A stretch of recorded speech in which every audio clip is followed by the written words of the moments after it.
For crying out loud, unpacking an English expression.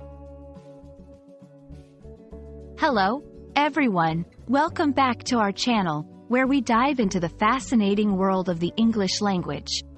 Today, we're going to explore a very interesting and somewhat colorful expression, for crying out loud.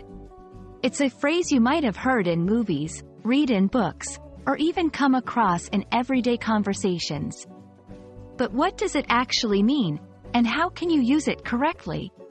Stay with us to find out. For crying out loud is an expression used to show frustration, exasperation, or annoyance. Imagine you're trying to focus, and someone keeps making noise, or perhaps you're surprised by something someone has said or done. This phrase is a way to express those feelings without resorting to more offensive language. It's a mild oath, similar to saying, "Oh my gosh," or "for heaven's sake."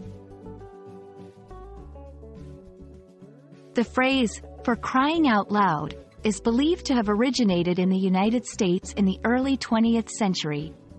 It's a euphemism, which means it's a less offensive way of saying something that could be considered rude or too direct. This particular phrase is thought to replace harsher exclamations involving religious or sacred names. It's a part of the English language that shows how culture and sensitivity to politeness shape the way we communicate. Using "for crying out loud" in conversation is pretty straightforward.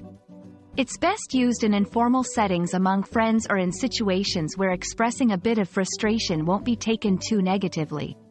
Here are a few examples. For crying out loud, can you please turn down the music? I'm trying to study here. You forgot your keys again? For crying out loud, where is your head at today?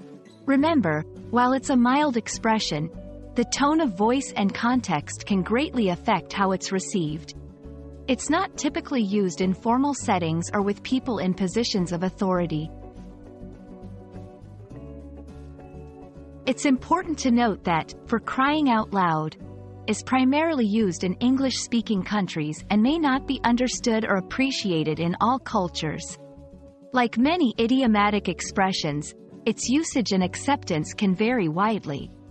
If you're speaking English as a second language, be mindful of the context and the company you're in when using idioms and expressions, especially those that convey frustration or annoyance.